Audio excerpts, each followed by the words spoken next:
bud? My birthday's What's it going to take? It's like in a week.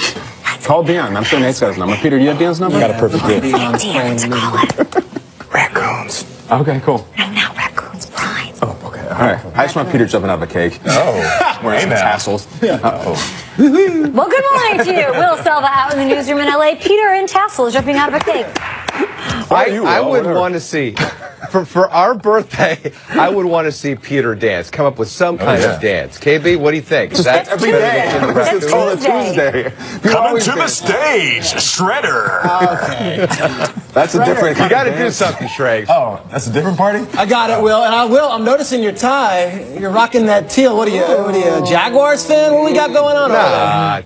Pure coincidence. And I wore purple yesterday. That was pure coincidence. Let's Remember last week Schrager let's- called it teal curtain? That was his headline? Yeah, And that curtain is looking a little teal right now, Peter. Nicely done. Kyle, just always remember that I wanted to get you Deion Sanders for your birthday and he wanted to get you raccoons. I just want you to always remember that. Will, take it away. He's got your back. Made a bad raccoon. I'm into that. Peter, Adam. How do you top that? Well, Patriots offensive coordinator Josh McDaniels is getting another shot at being a head coach. NFL Network's Ian Rappaport and Tom Pelissero reporting McDaniels is expected to get this shot with the Colts. According to Ian, the Colts did speak with Texans defensive coordinator Mike Vrabel, but Indy had pegged McDaniels to be its top choice. McDaniels has already reached out to potential candidates to fill his staff. He lasted less than 2 seasons in Denver in his first head coaching gig. His return to New England netted him 2 Super Bowl titles as he goes for number 3. Now, the vacancy in Indy apparently isn't the only one to be filled soon. Ian is also reporting the Giants are expected to hire Vikings offensive coordinator Pat Shurmur as their new head coach. Shurmur can't do anything until Minnesota's season is done. Like McDaniels, this will be his second crack at being a head coach. He spent 2 seasons in Cleveland before ultimately being fired. Ken Norton Jr.'s stint in San Francisco didn't last very long. Hired just last week to be an assistant head coach on Kyle Shanahan's staff. NFL Network's Mike Garafolo reporting Norton is expected to return to the Seahawks to be their defensive coordinator. Norton was Seattle's linebackers coach from 2010 to 2014 before being the DC in Oakland. As you guys mentioned at the top of the show, the Eagles are encouraging their fans to wear underdog masks at the link for their NFC Championship game against the Vikes. Eagles right tackle Lane Johnson and defensive end Chris Long wore these German Shepherd masks after their win over the Falcons. The company, as Kyle mentioned, that provides these particular masks have not been able to keep up with the demand. Johnson and Long had a conversation about being underdogs before the throwdown round matchup against the Falcons. Philly, of course, is considered underdogs again. So in lieu of this shortage here, though, okay, they have released these limited edition Kyle Rants ones because of his rant. So they love these. The company has these. And if you want to just be an angry Eagles fan, you can get these as well. This is Peter Schrager right here. So limited edition. Get them while you can. If you can't get the German Shepherd mask, you got these. You know what, Will? It's going to be really cool when the Vikings host that Super Bowl week. It's going to be really neat. Whoa! Tiger. Boom! Whoa. Right there. Shregs. Unbelievable. Brandon come out Graham. Brandon Graham.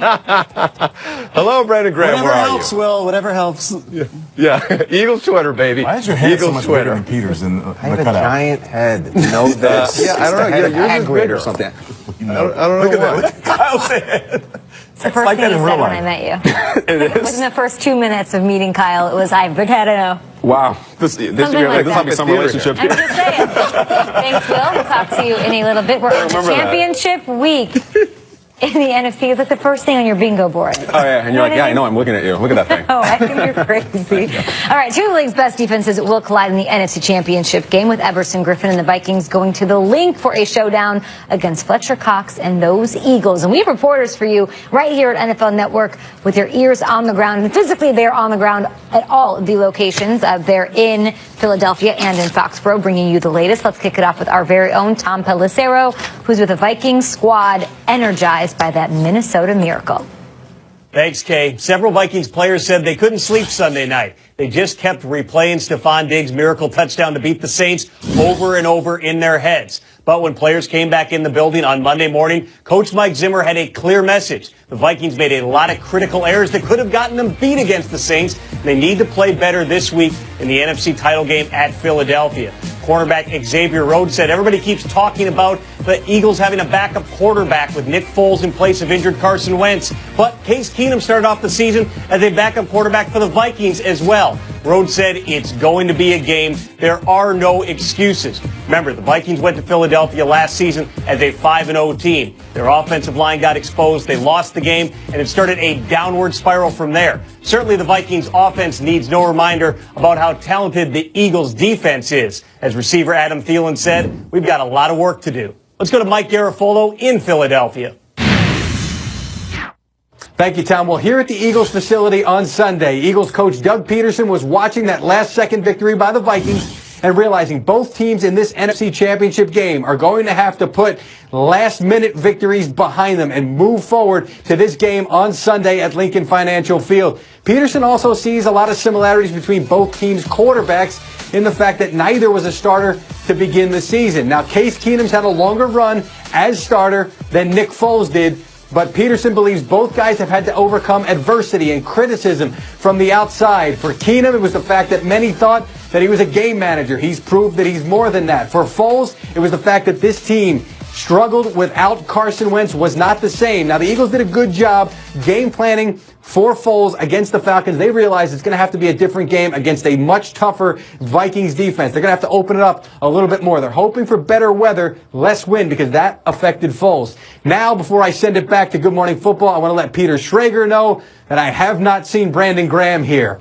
That's your guy. What's up? What happened with Brandon Graham? All right, so Brandon Graham comes off the field Saturday night after the biggest win of his career. Eagles captain. Eagles captain. The microphone goes in. What was it like to win the game? And he says, Peter Schrager, Good Morning Football, you doubted us. You should lose your job. What? Said your name a few more times after that. I became the rallying cry. Now, apparently, there was some story going on in Philadelphia all week that there was a talk here on the show about the Eagles having no shot against the Falcons. I don't know where that came from. I'm not exactly sure why. But I will let you in on something, guys, okay. And maybe we'll finish the story tomorrow. Okay. I spoke with Brandon Graham yesterday. Oh, whoa. We had a talk yesterday. Was there a sit-down? Let's just say there's more to the story, and Brandon Graham and I are on speaking terms. Not exactly great speaking terms. And hopefully he's going to join the show, and we'll... Oh, okay. What? Peter, all right, we would love to have Kim him. Jong-un. The problem is this. That it's Rod. Who's Rodman? Who's the evil Robin's having dictator? a good week. All right, The problem is what? Problem is that it worked. Whatever they believe worked. Yes. And I don't want to mess with the juju. I love the way the Eagles came out. I love their anger. I love the whole underdog thing. So if I come out and I say, no, Brandon, I've actually been a huge fan of yours. Dang, big homie. I don't want to do that. I want to be public enemy number one if that's whatever works. Yes, you want to wear the black hat. Exactly. I understand. Or the black lab, as it would be. Hashtag GMFB. I cannot wait to see how that turns out. You had